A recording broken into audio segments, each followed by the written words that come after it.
We're going to use this session to look at the book's introduction to the basic commands in R.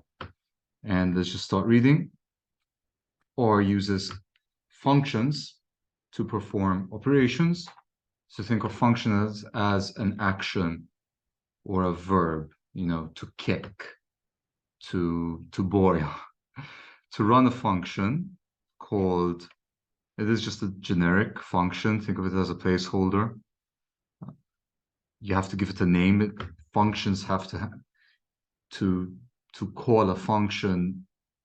You need to specify which function you'd like to use. Called func name. We type func name, and then you give it your inputs or arguments. I think we're just taking two as an illustration, where the inputs or arguments, input 1 and input 2, tell R how to run the function. Do they? I think it's what the function is meant to kind of sort of evaluate, if you will. A function can have any number of inputs. For example, to create a vector of numbers, we use the function C for concatenate. This is one of the more often used functions. Any number inside the parentheses are joined together. So the following command instructs R to join together the numbers 1, 3, 2, and 5, and it will be an ordered list. So we're not going to refer to these four as a set. You may remember that there's no specific ordering in a set, but in a vector, swapping two entries in a vector changes that vector if those two entries are not equal to each other, and to save them as a vector X. So this first line is doing two things. It's creating the vector. It's a 4-element vector, and we're saving it in X. Notice the convention where you leave a space between what you're creating and what you're going to save it into, or what you're going to save it as.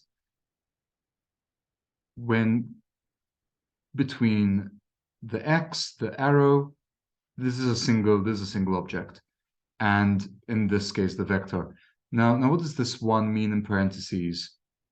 Or those are brackets, so maybe we should distinguish. The book said parentheses, that's referring to these sort of, your ordinary brackets, what you'd use when just writing any language, any natural language, any non-mathematical language. Let's go into R. And we'll do it right now. So X, this, so I'm going to define X, or I'm going to save into X, and I'll do it for entry 1, 3, 2, 5. 1, 3, 2, 5. There's no specific pattern over here, so you have to specify each entry explicitly. As soon as I run the script, two things are going to happen. Number one, the console tells you what you've just executed, or what RStudio has just compiled, and also you can now see it in your environment. This is just a really great way of keeping track of any variables that you have defined. If you want to see the full list of variables, it might be ls, and if I run it, it's now given me kind of like a vector, right? But a vector of not numerical entries. If you see the inverted commas, that means it's just text. And again, you see the one in brackets. If it's square brackets, I'll just refer to them as brackets. If I want to call R, if I want to call X, beg your pardon, I just type X. print works as well. Print, and it's produced the same thing. Now, if this was so narrow, if this was so narrow like this, and I had to run it, although that hasn't changed much. Let me see if I run it like this. Yeah, it's still saying 1 in square brackets. I was expecting. What if it was a longer vector? What if it was a longer vector? So, what if it was like, what if it was like this? If you kind of have like overflow, and now I run. Do you see the 19 in brackets? So all that it's telling us is that this entry is the 19th entry. So the brackets are there to give you an idea of the position of any item that you're looking at. We'll delete all this. Let's go back to the book. Note that the arrow is not part of the command. Rather, it is printed by R to indicate, we're referring to this arrow over here, to indicate that it is ready for another command to be entered. We can also save things using equals. That works as well. You hardly ever see anyone use it, rather than how we even refer to this, rather than this arrow. Okay. Let's also create y. So y is the vector 1. Let's see. It might make more sense to put them side by side while sharing my screen, but let's see if we do it like this. So x is 162, x is the vector, and we're using equals this time around, 162, y is the vector 143. You can add these vectors, you can multiply them. Let's run the entire code. And now notice the global environment. If we run ls as we did earlier, it's giving us 2 items. You could save that as something else. You could say my list of variables, my variables. Remember, everything is an object. So now that's saved. That's saved over here. We have 3 vectors now. We have x and y, and we have, well, I typed mu variables. We can leave it that way. It's also a vector. It's 2 entries long, but it's saying CHR. So that would probably mean characters. I don't know if that means that they are a string, probably. Hitting the up arrow multiple times will display the previous commands, which can then be edited. But this is assuming that we're working in the console. So that's if we're working in the console. If we're working in the console, you can, and we're seeing yesterday's commands, 2 days ago, 3 days ago. I prefer to work over here. I think the advantages, the pros definitely outweigh any drawbacks. This is useful since one often wishes to repeat a similar command. True, but you can just copy and paste the way I'm working. In addition, typing question mark in front of a function will always cause R to open a new help file window with additional information about the function. So when we were fitting linear models, we had the LM function, linear model, and I had done exactly that at one point. If I run this, we now see all this documentation. Usually there are links as well where if you click on them, it will take you to perhaps a repository, and there will be further details to be read in such places. We can tell OR to add 2 sets of numbers together. It will then add the first number from x to the first number of y. It's what you would expect. However, x and y should be the same length. Now, if they're not the same length, I don't think it produces an error. So on our calculators, you would expect an error. You may have encountered, using the Casio 991, you may have encountered, besides math error, syntax error, and stack error is when you give a kind of too much work. You may have encountered dimension error. However, R is so flexible. If I create, for example, 10, 11, and we save it. What if I do x plus z? Oh, okay, it doesn't work. It doesn't work. So in this specific case, the book isn't being overly cautious. It is in fact undefined. We can ask for the length of a vector. So I could say length of mu variables, and that's 2. It's made up of 2 entries. And as we saw just now, but this time we won't get a dimension error, we can add. You could also multiply, you could divide, and it will always compute the operation on a term-by-term basis. So if I do x division by y, what do we get? We get 1 division by 1, 6 division by 4, and 2 all over 3. The ls function allows us to look at a list of all the objects, such as data and functions, that we have saved so far. The rm function can be used to delete any that we don't want. Interesting. It is also possible to remove all objects at once. Okay. So let's have a look. Let's clear these things, but the variables are still there. So what if I do rm and I say, let's try removing mu variables and z. And that's removed them.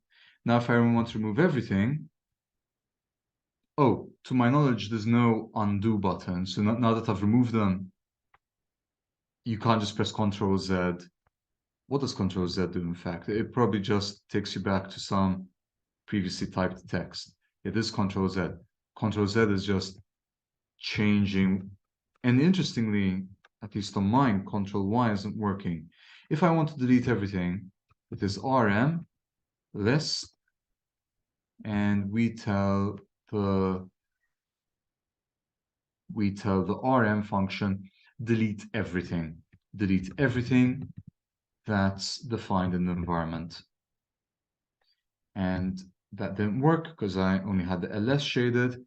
But if I shade everything, or if I leave my cursor anywhere on this line of code, pressing Ctrl Enter gives us the following message: environment is empty. The matrix function can be used to create a matrix of numbers. Before we use the matrix function, we can learn more about it. So question mark matrix. And you need to get used to the convention. So for example, how does R populate a matrix? If it's a 3x3 matrix, how is it going to fill the 9 entries? To my knowledge, the default is it moves, I think, vertically. So it fills the first column, then the second, and the third. Although you could specify that you actually want to fill row by row. Let's have a look. The help file reveals that the matrix function takes a number of inputs. And in fact, to see those inputs, if you type simply, and this is the great thing of using something like RStudio. Remember, there's R, but what we're using is, I think the acronym is an IDE. Not entirely sure what it stands for, but it must be something like, developer environment, if I had to guess. If you simply type matrix and you tab, and then you tab again once you're within the parentheses, you get exactly, you need to give it the data, you need to give it the n row, the n call, the by row, the dimension names, and that's it. These are all the functions. You don't necessarily need to specify all of them. Some will be defined by default. So if you leave the by row empty, look, in fact, it's telling you if you specify that it's false, the matrix is filled by columns, which might be contrary to what I said earlier. No, I think I was correct. Otherwise, and so that means the default. Otherwise, the matrix is filled by rows. So let's have a look. Let's have a look. So let's see. It's asking for data. It's asking for data. Let's just say 9, 8, 7, -1. So that's the first thing. Now, once you press comma, if you tab again, and normally good practice is that you leave a space. At least typically that's how I see it in, how about this textbook? Yes, there is a space, right? It doesn't change the syntax. That space makes no difference. Now it's saying n row, the desired number of rows. So we'll take 2, and call will take 2 again. I'm going to leave everything else at default. And what has it done? Yes, it's as I described earlier. It took this vector. I'd like to make it entirely clear, you don't need to type the entries of the vector within this line of code. You could call this my vector. You could have my vector over here, and you've defined my vector earlier. So my vector and this, and we get the same matrix. I've kept the same matrix. I've kept the same vector, the same 4 numbers as we had in the previous example. Now, if you tell it by row false, now that means it's going to do it this way. Now, actually, that's the same, isn't it? So I needed to tell it, please fill row. So true. And now what do we get? 9, 8 are in the first row, 7, -1 are in the second row.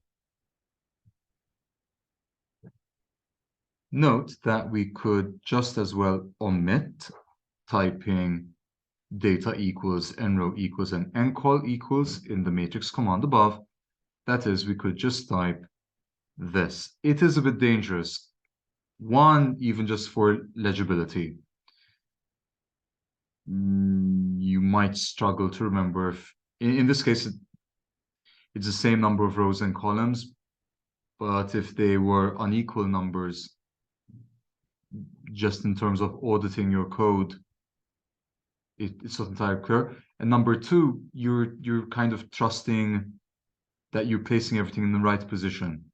So it's always a lot safer. Let's see what the book has to say about it.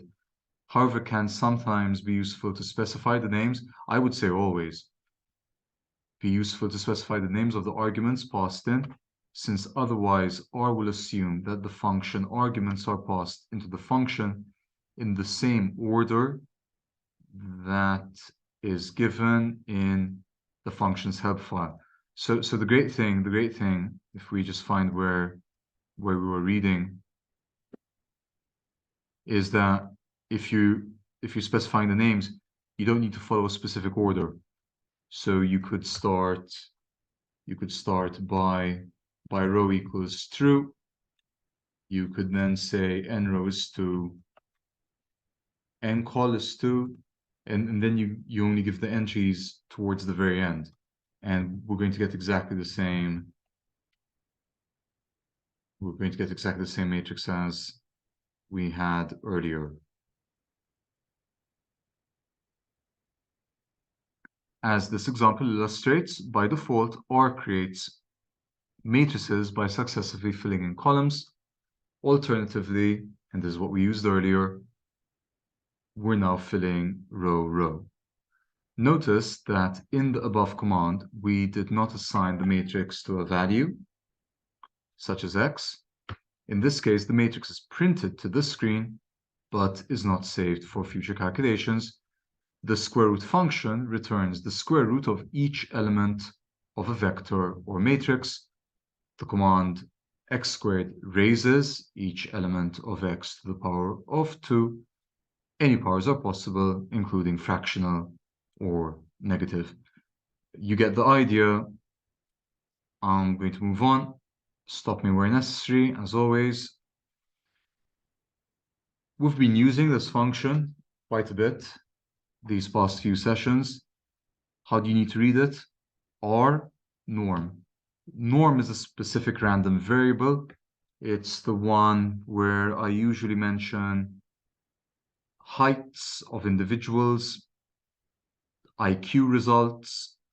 The R norm function generates a vector of random normal variables with, just put my phone on silent, with first argument n, the sample size.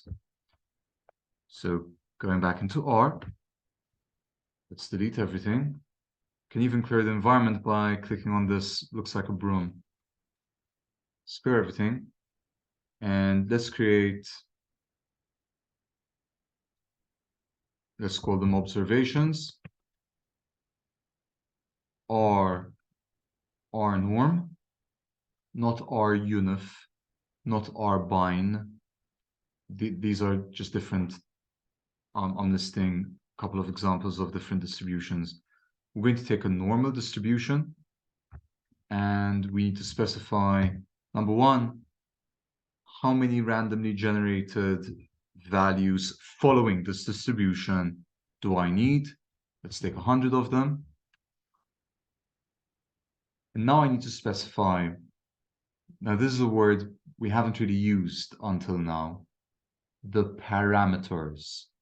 Every random variable, normal distribution, binomial, uniform, there's the Poisson, gamma, beta, Pareto, Weibull.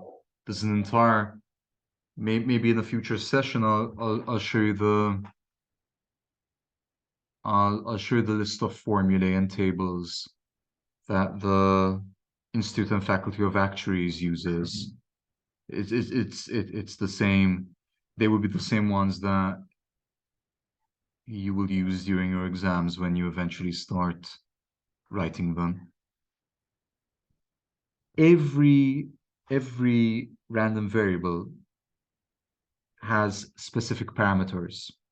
So if it's a binomial, for example, either heads or tails, you could say my parameter is 50%. So that's a fair coin. But maybe you want to take heads or tails with a 40% chance of heads. So that would also be binomial, but with a different parameter. So you need to think of it as, just like in your previous studies, you had families of parabolas, families of lines, families of circles, families of ellipses. Within each family, if you take the family of lines, then each member of that family is uniquely defined by its gradient m and its y-intercept c, provided that the line is not vertical, right?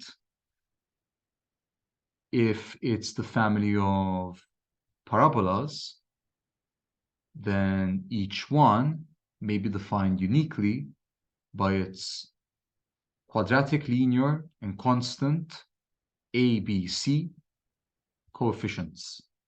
It's the same thing with random variables. You have a family of random variables, all the random variables that are normally distributed, the normal distribution. Each normal distribution is uniquely defined by its parameters. And in the case of the normal, there is the mean parameter. We usually use the Greek letter mu. Mu is letter M in the Greek alphabet. So I could take, for example, in a previous session, we took 180. Think of that as your mean height in centimeters in a specific population. And by population, that could be you're only looking at all the accountants in wherever, in Mozambique. And then the variance or standard deviation, and we normally use sigma for the standard deviation. It can't be it has to be strictly positive. If it was zero, and we discussed this last time, there is no variability. There is no variability. The higher it is, the more variability there is within the data. So let's take, for example, 20.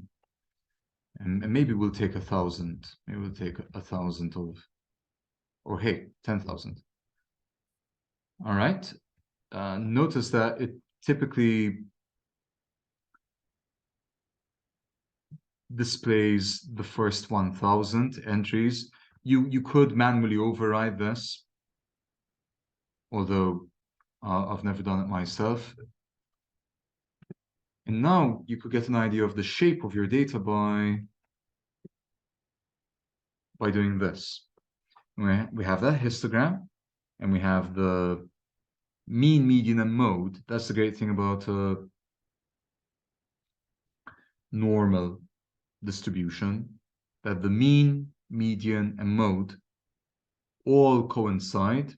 Theoretically, they all coincide. Now, in your data, since you're only looking at a sample, you're only looking at 10,000, in this case, observations, they won't necessarily coincide perfectly. In fact, we could do summary of this, and the median and the mean aren't exactly equal, but I would imagine most of us would probably describe them as close enough to be considered for all intents and purposes as equal.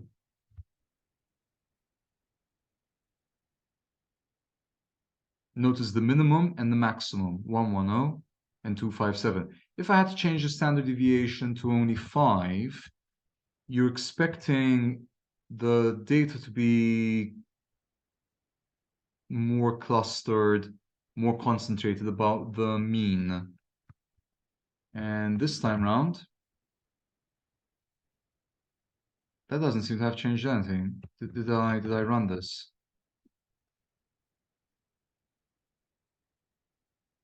Yeah, so look now. The minimum is 161 as opposed to 110, and as opposed to 257, which is humanly impossible, right? Can anyone or statistically would be a major outlier. Now the greatest data value generated is 200. The mean doesn't change, the median doesn't change. The R-norm function generates a vector of random normal variables with first argument and the sample size. Each time we call this function, this simply means, you run it. We will get a different answer unless we use set seed, mentioned 2 sessions ago. Here we create 2 correlated sets of numbers, x and y, and use the core function to compute the correlation between them. Now, we're not necessarily going to go into an exact mathematical definition. I would imagine that you've heard the phrase correlation does not imply causation. So What do we mean by all this? Let's just run it. Let's just run it. So we're going to generate 50 values following this distribution. Notice that we haven't specified the mean or the standard deviation. So we're going to take the default. In R, the default is 0 and 1, a mean of 0 and a standard deviation of 1.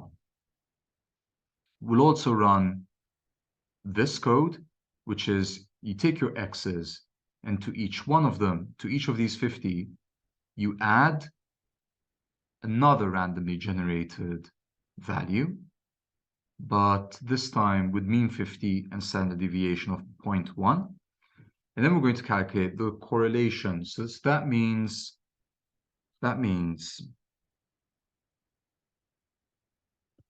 why don't we plot it, and should hopefully give us a better idea. As always, if you want to clear everything, it's like this. So we'll start with our first vector. It's going to contain 50 values. These 50 values over there, see? 49, this is the 49th entry. And as a result, this has to be the 50th entry, as you would expect. We're going to create a second vector, which is the original vector, each entry in the original vector. And we add R norm 50. I'm adding two vectors, by the way, over here. X is a vector, and I'm creating a new vector. I'm not giving it a name, but it is a new vector. We said we'll try writing a space, leaving a space after each comma. Standard deviation is equal to 0.1. Okay, so we have, yes, was there a question? Not yet. Okay, very good. Let me plot them. Let me plot them. Look, this is what we mean by they are correlated. It means, yeah, good question. How to explain correlation? It's sort of X and Y. They have the same. I'm not going to. One, I don't think I can give a very good explanation of correlation. I have an intuitive understanding of correlation, but you're measuring kind of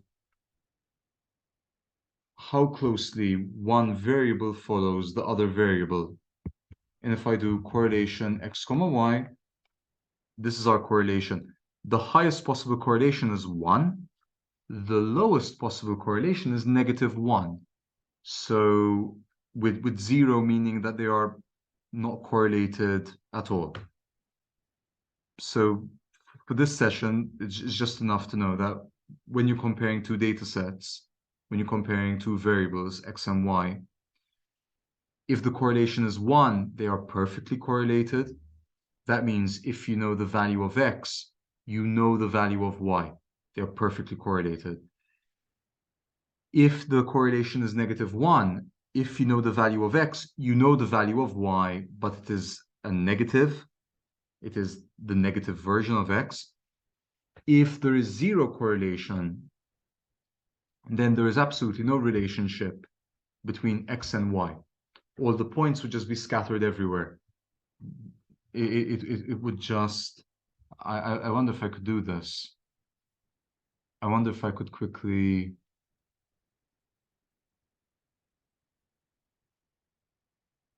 what if I took z, oh, is it typing it over there? What if I took z and I said R norm 50. And what if I now plot x against z? See? This is what we mean by very low correlation or zero correlation that's calculated. And look, instead of being very close to 1,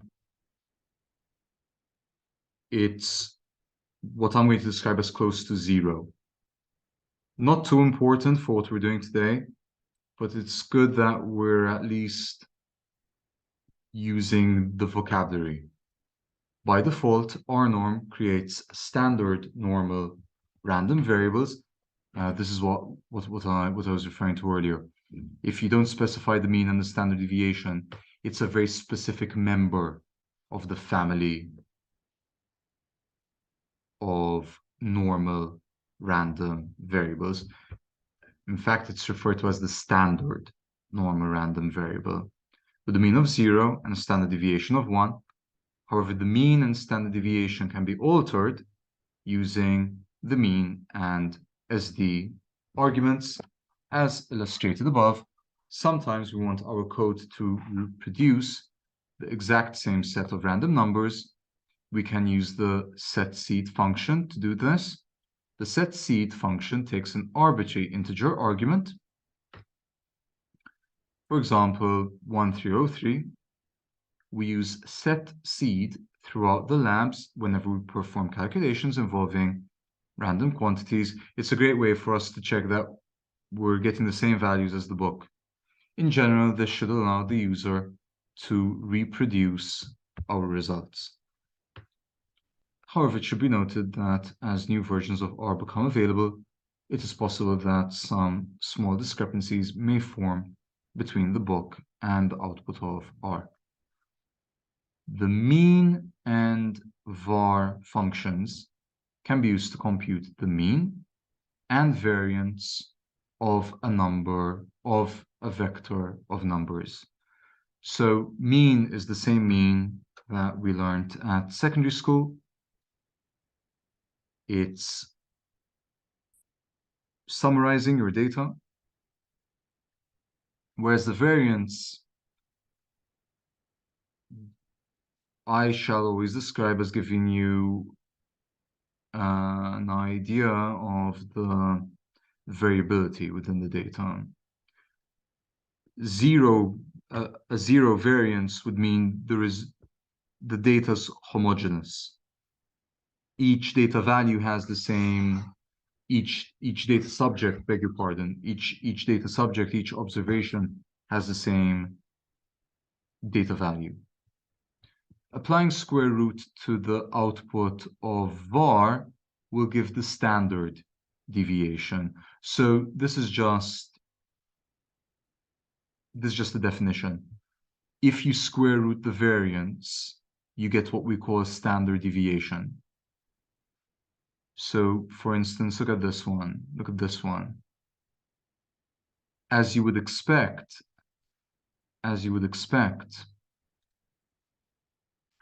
if you generate 100 observations that follow the standard normal distribution, then you should expect their mean to be roughly 0.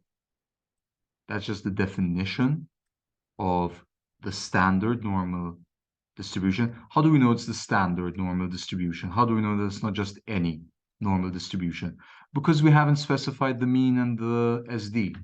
This is the standard normal distribution.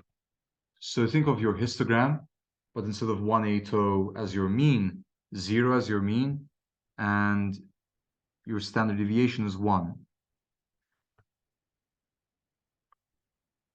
And in fact, if you calculate the variance,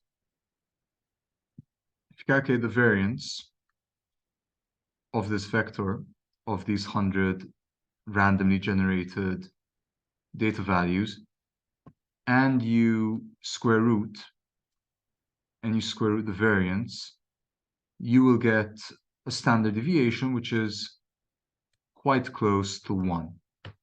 It's not awfully close. I mean, it's 15% off, but it's quite close to 1. Now, what if we took 1,000 or 10,000? Then you would expect, so let's say, why don't we clear everything? RM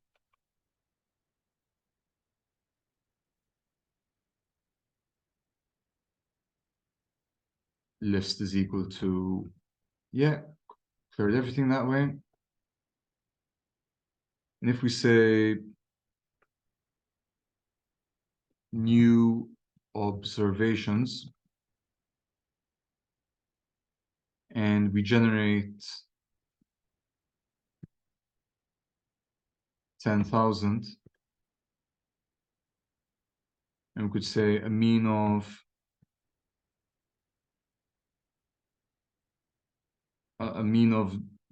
it could be negative as well.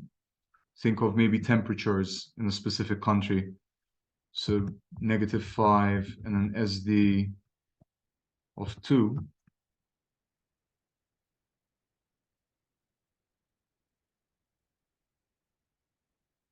And that's your histogram.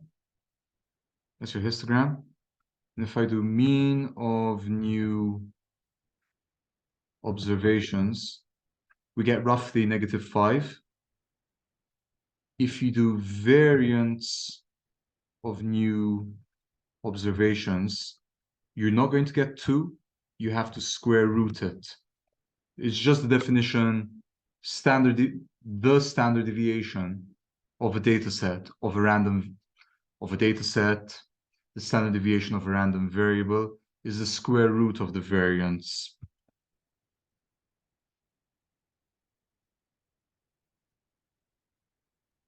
And what am I expecting? I'm expecting roughly 2. Yeah, close enough, right? To 2dp, that would be 2. Graphics, the plot function is the primary way to plot data in R. For instance, plot x comma y produces a scatter plot, which is what we did earlier, of the numbers in x versus the numbers in y. There are many additional options that can be passed into the plot function. And if you want to see all the options, as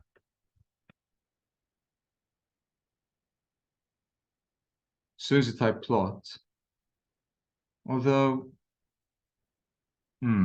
arguments to be passed to methods such as graphical parameters. That's interesting. Why do they come up like this? So L for lines, O for overplotted. So there are these options, but I'm not entirely sure why we have dot dot dot. I don't know why they're not listed individually.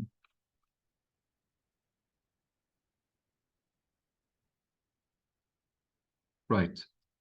So look, we're going to generate 100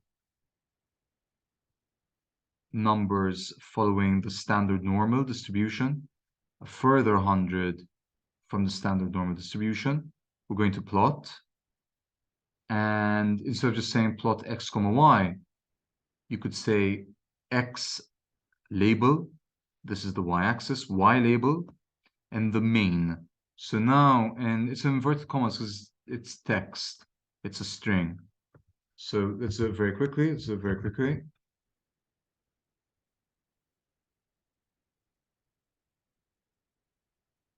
This,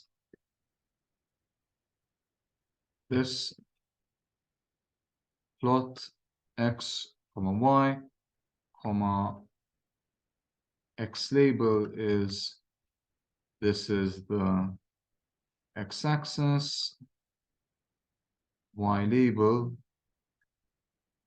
this is the y-axis, and main plot of, oh, needs to be a string, plot of y against x. And there we go. There we go. So this is a scatter plot.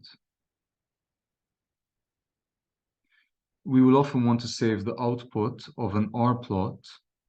The command that we use to do this will depend on the file type that we would like to create. For instance, to create a PDF, we use the PDF function, and to create a JPEG, we use the JPEG. Interesting. The function dev_off indicates to R that we are done creating the plot. Okay, I mean, it's not that important, right? You could try it. You could try it in your own time. The function sequence can be used to create a sequence of numbers. For instance, sequence a comma b makes a vector of integers between a and b. There are many other options. For example, you could tell it from 0 to 1, evenly spaced, and 10 of them. 3:11 is a shorthand for sequence 3 to 11.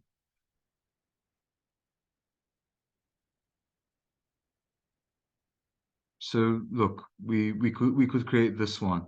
These two are relatively straightforward, I would imagine.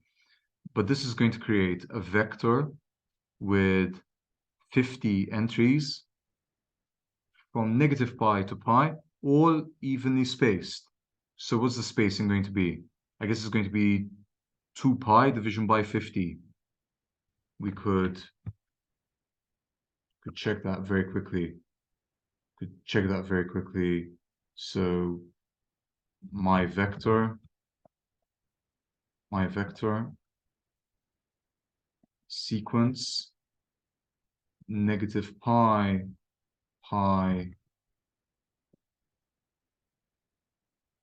length. Was it length equals 50? Yeah. Length equals 50. Okay. And see, we have, let's just clear all this. Run it again. And now I said the spacing should be 2 pi over 50. Or maybe 2 pi over 49, actually, right? Well, let's have a look. Why don't I calculate the difference between two consecutive ones? Why don't I calculate my vector, the 30th entry, minus my vector, the 29th entry. So that's that. And what if I now divide 2 pi division by, I'm going to say 49, and it's the same number. So the vector generated over here, this is from, so 50 entries, the least entry is negative pi, or an approximation to negative pi, whatever R does under the hood. Greatest entry is pi. There are 50 of them, and they are equally spaced.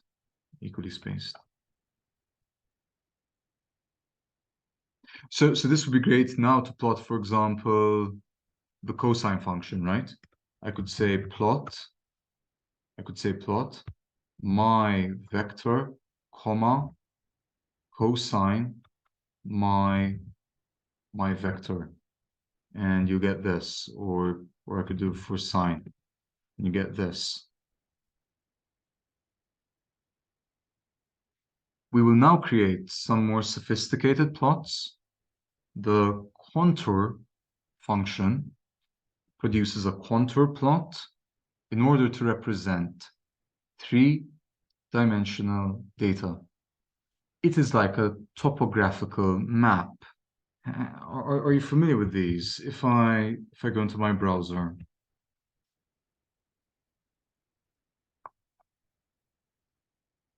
I'm not sharing yet.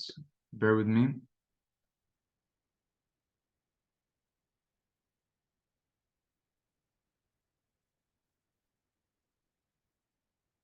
What if we get like some maps and geography? Look. So the contour map is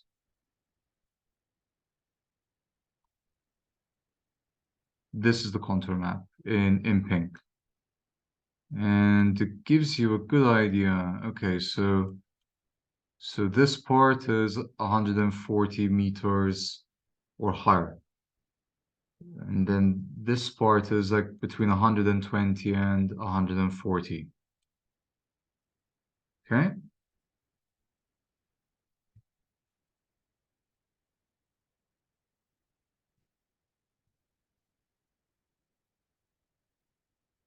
Mm,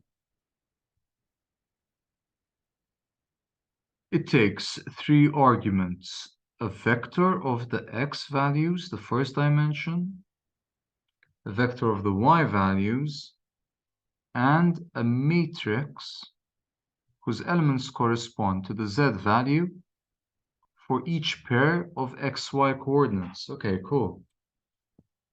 Okay, interesting. So, very interesting, very interesting.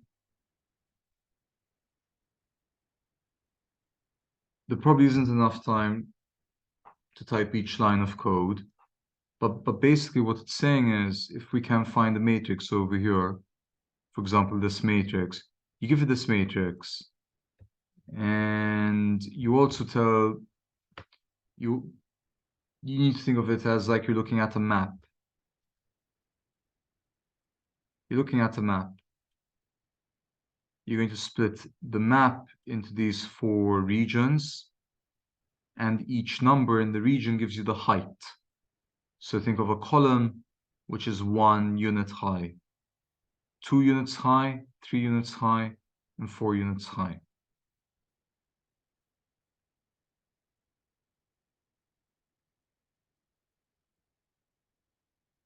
It's clear of this.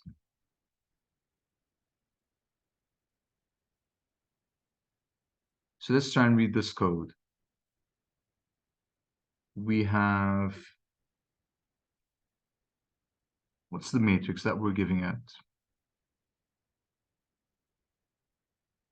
Doesn't it need 3 entries? Vector x and vector y. Are they the vector x and vector y that we had earlier? I would imagine it's this one.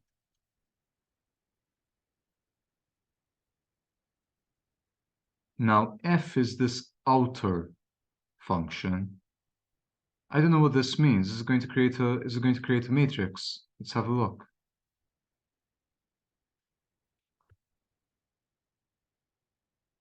So let's call this x, just like the book.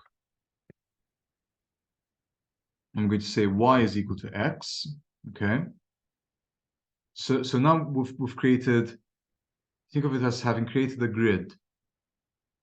Think of it as having created bird's eye view. Think of it as having created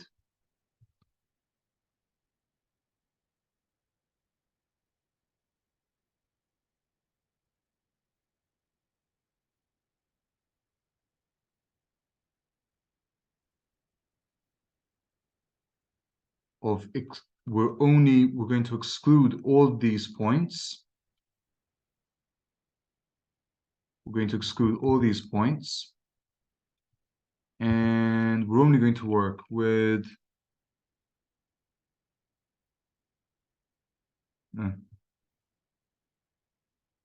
we're only going to work with points over here. Let's do the step of pi and pi.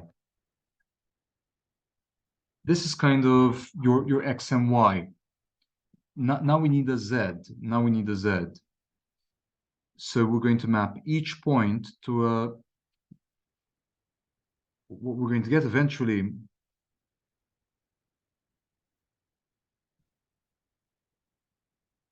is something like this.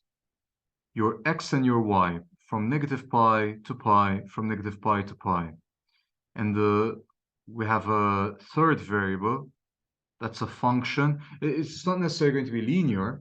It's not necessarily going to be linear, but it will be a function of x and y. Let's go back.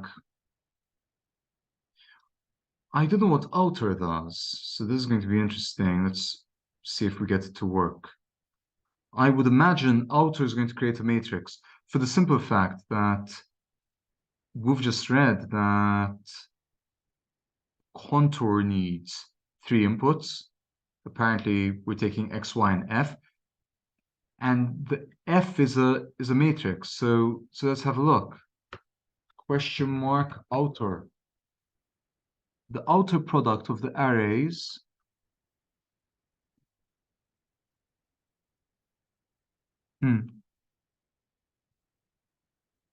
Okay. Can't read it all. Skimming it doesn't seem to give me much information. But let's see. X comma Y. I'm sharing our studio, but I'm looking at the book as well. I'm just copying over here if you're wondering where I'm getting all this from.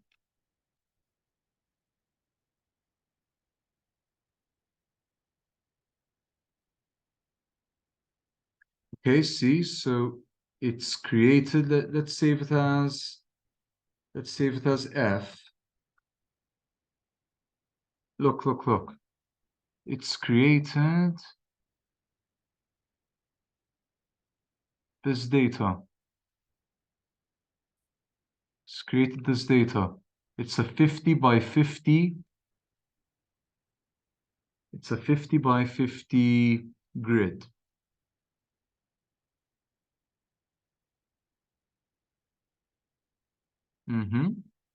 Okay, so now we have our X variable, our Y variable, and our matrix. The matrix just contains all the outputs.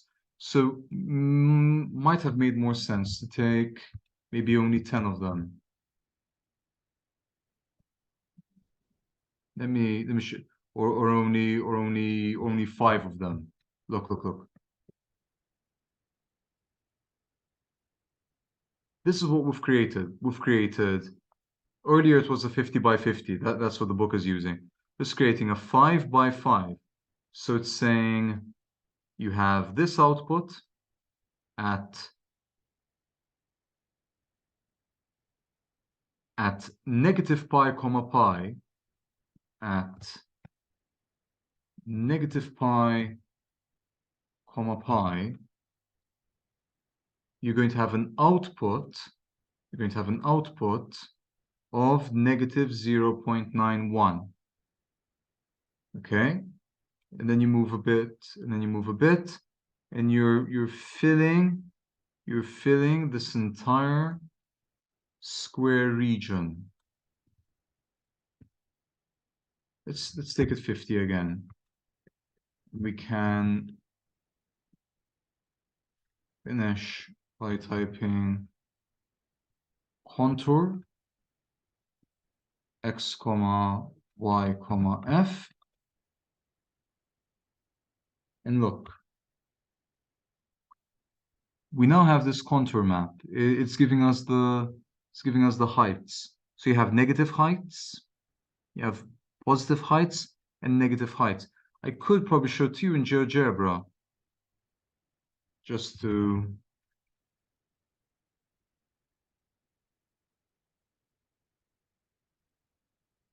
and promise this will be the very last thing we do. So look, 3D calculator,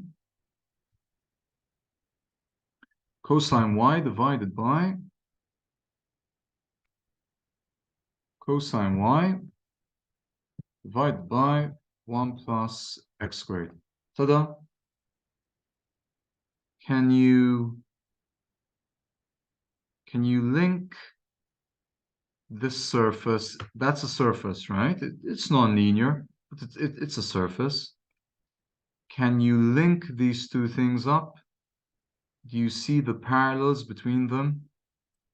What we've done with this contour function is it is a convenient way of communicating this information without drawing a 3D diagram.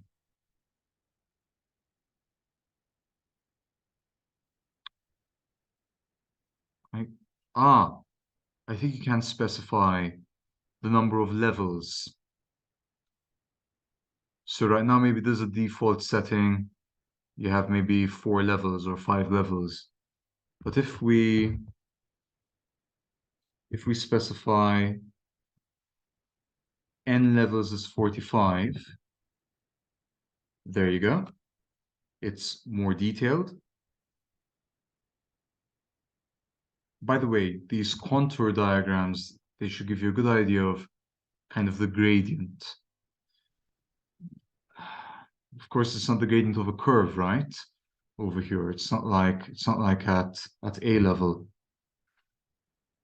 And apparently, we could also do add equals t. What does add do? Add to current plot. Okay, I don't think that really changes anything in this case. So if we only take 15,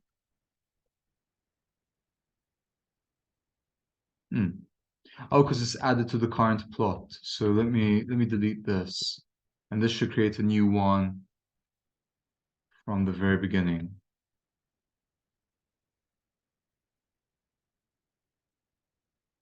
Okay, excellent.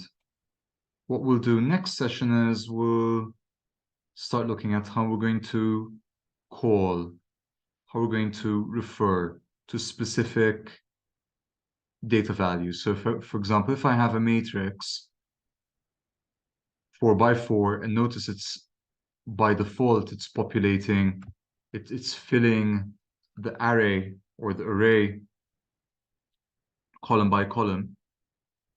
If I say A square brackets 2 comma 3, that means the second row, and the third column. But we'll do this when we next meet.